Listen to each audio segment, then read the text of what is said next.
Hello my dear students.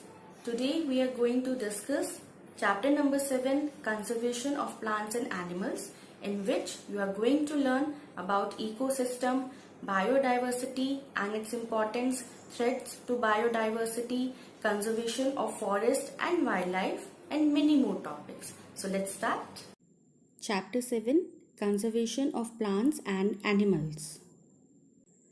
The first topic is ecosystem. See, living things do not live in isolation. For survival, they need air, water, land. So, this kind of interaction of living organism with the non-living components is termed as ecosystem. So, we can define ecosystem as an ecosystem is made up of plants, animals, and microorganisms living in an area along with all the non-living components such as air, water and soil. The next topic is biodiversity. The variety of organisms found in a particular region is termed as biodiversity, which includes flora and fauna. Flora stands for the plant and fauna stands for animals. Now comes the importance of biodiversity. See, as I already told you, in an ecosystem, living organisms depend on one another for survival. Plants depends on animals for pollination, reproduction, seed dispersal, and in turn, animals depend on plants for food and shelter. Whereas bacteria also decompose the other organisms and add the nutrients to the soil, and further consuming these nutrients, plants grow. So if we see, it is a well balanced system in which every organism depends on another. So this is biodiversity, and this biodiversity is important for sustainable basis of ecosystem, and it provides a wide range of materials, food for survival, prevents the extinction of species, and allow organisms to adapt to the changes in the environment. यही biodiversity हमें खाना provide करती है survival के लिए, species को extinct होने से रोकती है, एंड फर्दर ऑर्गेनिजम्स को एडप्ट करने में अकॉर्डिंग टू एनवायरनमेंट हेल्प करती है. So this is the importance of biodiversity. Flora and fauna, important parts of a biodiversity. Flora are the plants found in a particular area. Fauna are the animals found in a particular area. किसी भी एक specified area के अंदर पाए जाने वाले plants को हम फ्लोरा कहते हैं एंड एनिमल्स को हम फौना कहते हैं. You know, 1/5 of the area of our country is under forest cover, and you also know that forests are very useful to us. So let's learn the reasons why forests are useful for us. The first one is the forest help to preserve biodiversity. As we had already discussed that biodiversity consists of ecosystem, and in ecosystem each and every organism depends on each other for the survival. So forest has its own ecosystem which in turn preserves the biodiversity. Second, forests are natural habitats of plants and animals, especially the wild ones. Third, forests provide timber, wood, fuel, medicines, fodder, etc. Fourth, forest helps to maintain the ecological balance. You know, forest contains plants and trees and all are capable of performing photosynthesis. And during photosynthesis, carbon dioxide is taken and oxygen is released. So, ecological balance is maintained in the environment. Fifth, forests help to control climate and rainfall. You know, forest, or we can say the leaves, used to release water in the form of water vapors which goes in the sky, condenses there and convert itself into rain. So forests are responsible for rainfall. Sixth one, the forest help to prevent soil erosion and controls flood. Forest, which is generally made up of plants and trees have roots which hold the soil particles and does not allow the soil particles to run away with water or air. So forest basically prevents the soil erosion, and it can absorb a large amount of water also at the time of flood, and due to which the groundwater is recharged. So we can say that forest help to prevent soil erosion and control flood also. Threats to biodiversity.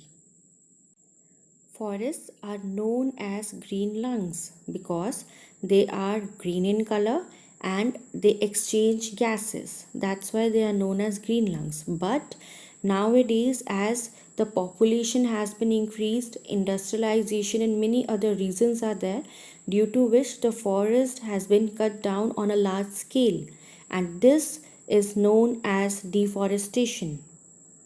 So the deforestation is defined as the cutting down of forest and using the land for other purposes is known as deforestation, and there are many reasons due to which deforestation is done. So they are: first is to build homes, factories, roads and dams.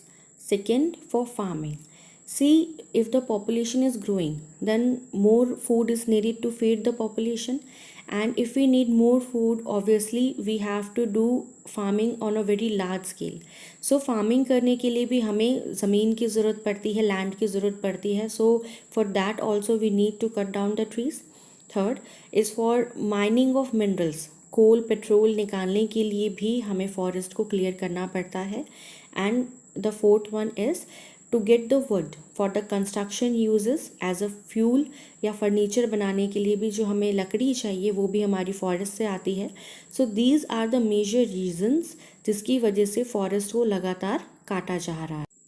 Effects of deforestation. Deforestation has an adverse effect on the environment. So let's learn. First, it causes increase in the soil erosion. जैसे कि हमने discuss किया था कि roots plants की and trees की soil particles को hold करके रखती हैं. सो जब हम डिफॉरेस्टेशन की वजह से फॉरेस्ट को काटते चले जाएंगे तो रूट्स जो होंगी वो सॉइल के पार्टिकल्स को होल्ड अप नहीं कर सकेगी, और रनिंग वाटर या विंड के साथ जो टॉप लेयर होती है, जो सबसे ज़्यादा फर्टाइल एंड ह्यूमस वाली होती है, वो इरोड होती चली जाएगी. और जब ये प्रोसेस बहुत लंबे टाइम के लिए होता है तो सॉइल इरोजन किसी भी लैंड को डिज़र्ट में कन्वर्ट कर देती है, and this process is known as desertification. Second, global warming बढ़ता है. फोटोसिंथेसिस एक ऐसी प्रोसेस है जो कि प्लांट्स एंड ट्रीज कर सकते हैं. सो इस प्रोसेस के थ्रू कार्बन डाइऑक्साइड को इनहेल किया जाता है एंड ऑक्सीजन को एक्सेल किया जाता है. जब ट्रीज नहीं होंगी तो कार्बन डाइऑक्साइड को एब्जॉर्ब नहीं किया जा सकेगा, जिसकी वजह से एनवायरनमेंट में कार्बन डाइऑक्साइड का लेवल बढ़ेगा and it can lead to the global warming. Indirectly और directly we can say increase in the temperature of earth. Third, it causes reduction in the ground level. जैसे कि हमने बात की थी कि जो ट्रीज़ होती हैं वो लार्ज अमाउंट ऑफ वाटर को एब्जॉर्ब कर लेती है, जिसकी वजह से ग्राउंड वाटर लेवल इंक्रीज़ कर जाता है. सो जब ट्रीज़ नहीं होंगी तो ग्राउंड वाटर लेवल भी हमारा इंक्रीज़ नहीं कर सकेगा, और साथ ही साथ हमें ऐसे प्रोडक्ट्स की शॉर्टेज हो जाएगी जो हमें फॉरेस्ट से मिलते हैं. Wild life in danger. पिछले कुछ सालों में वाइल्ड लाइफ की पॉपुलेशन बहुत ही ज़्यादा डिक्रीज़ हुई है, और इनका सबसे बड़ा रीज़न है एनवायरनमेंट में चेंज आना. और वो चेंजेस हमने कैसे किए हैं? फॉरेस्ट को क्लियर करके, ग्रासलैंड को फार्मलैंड्स में कन्वर्ट करके, डैम्स की कंस्ट्रक्शन करके एयर एंड वाटर को हमने पल्यूट कर दिया. और इन सब चीज़ों की वजह से हमारी जो वाइल्ड लाइफ है उनकी हैबिटेट बहुत ही बुरी तरह से इफ़ेक्ट हुई है और डिस्ट्रॉय भी हुई है. इसी वजह से हम एनिमल्स को दो कैटेगरी के अंदर डिवाइड कर रहे हैं. The first is the endangered animals. Animals जो अपने आप को एनवायरमेंटल चेंजेस के अकॉर्डिंग एडजस्ट नहीं कर पाए and they begin to die, जिसकी वजह से उनकी जो पॉपुलेशन है बहुत ही थोड़ी रह चुकी है. ऐसे एनिमल्स को हम कहते हैं endangered animals. The second one is the extinct animals और the extinct species.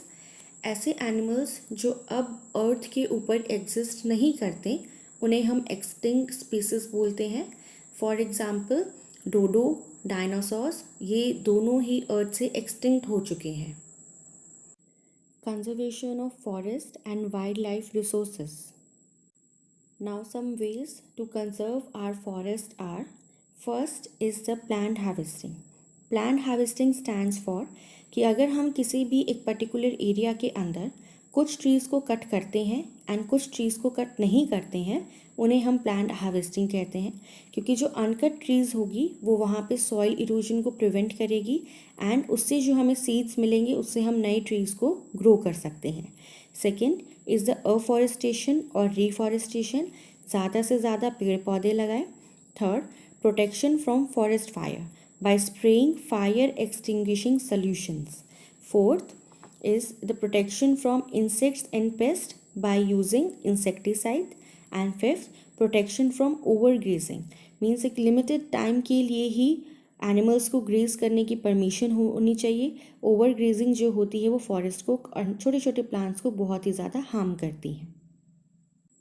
Wild life conservation, wild life को भी कंजर्व करना बहुत ज़रूरी है क्योंकि इकोसिस्टम के अंदर एक इम्पॉर्टेंट रोल को वो प्ले करते हैं।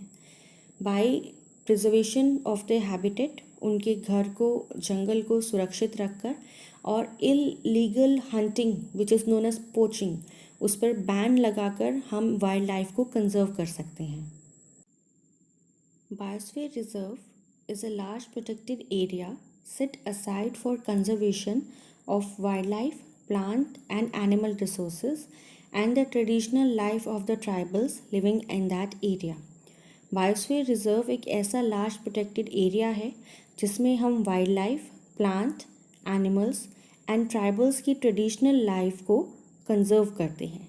इंडियन गवर्नमेंट ने 18 बायोस्फीयर रिजर्व्स इंडिया में इस्टेब्लिश किए हैं, जिसमें हम national parks and wild life sanctuary को भी इंक्लूड कर सकते हैं। बायोस्फीयर रिजर्व्स के example Nanda Devi biosphere reserve, Pachmarhi biosphere reserve, the Sundarban biosphere reserve and the great Nicobar biosphere reserve. These are few examples. National parks are protected forest to preserve wild life. यहाँ पे wild life animals की बहुत अच्छे से देखभाल की जाती है एंड ऐसे कंडीशंस प्रोवाइड किए जाते हैं ताकि वो अपनी पॉपुलेशन को इंक्रीज़ कर सके। यहाँ पर ट्रीज़ का काटना, hunting and capturing of animals is strictly prohibited. Few examples of national park are Bandipur national park, Gir forest national park, Kaziranga national park. Similarly, wildlife sanctuaries are the areas which are declared for the purposes of protecting, propagating, or developing wildlife. Few examples of wildlife sanctuary are Salim Ali Bird Sanctuary, Kutch Wildlife Sanctuary, and Karakoram Wildlife Sanctuary. WWF, World Wide Fund for Nature, and IUCN, International Union for Conservation of Nature and Natural Resources, ऐसी international organisations हैं जो wild life को protect करने के लिए काम करती हैं। Difference between national park and sanctuaries. First, cattle grazing is completely prohibited in national parks, whereas wild life sanctuaries के अंदर कैटल ग्रेजिंग को कुछ एक्सटेंट तक परमिट किया जा सकता है। सेकेंड, नेशनल पार्क को कभी भी सेंचुरी में कन्वर्ट नहीं किया जा सकता, जबकि सेंचुरीज़ को नेशनल पार्क के अंदर कन्वर्ट किया जा सकता है। Third, human habitation is not allowed in national park, whereas up to some extent it can be allowed in sanctuaries. Endemic species are those species of plants and animals found in a particular area and not found anywhere else. ऐसी species जो सिर्फ एक particular area में ही मिलती है और उसके अलावा कहीं और नहीं, उन्हें हम एंडेमिक स्पीसीज कहते हैं। For example, sal and wild mango are the endemic flora of Pachmarhi. Red data book. Red Data Book is a book which provides data on the population status of the species which are endangered. The Red Data Book species are classified into different categories depending on the risk of extinction. For example, extinct, critically endangered, endangered, and vulnerable. Red data book सबसे पहले तो ऐसी book होती है जो हमें endangered species की list provide करती है, एंड फिर हम उनको फर्दर डिवाइड कर सकते हैं उनके रिस्क ऑफ एक्सटिंक्शन के ऊपर कि वो एक्सटिंक्ट होने वाले हैं, क्रिटिकली एंडेंजर्ड है या वनरेबल है। Hope students you understood the concept. Read the chapter carefully and mark the internal questions as it will help you in the preparation of MCQ's test. Take care of yourself and your family. Bye bye.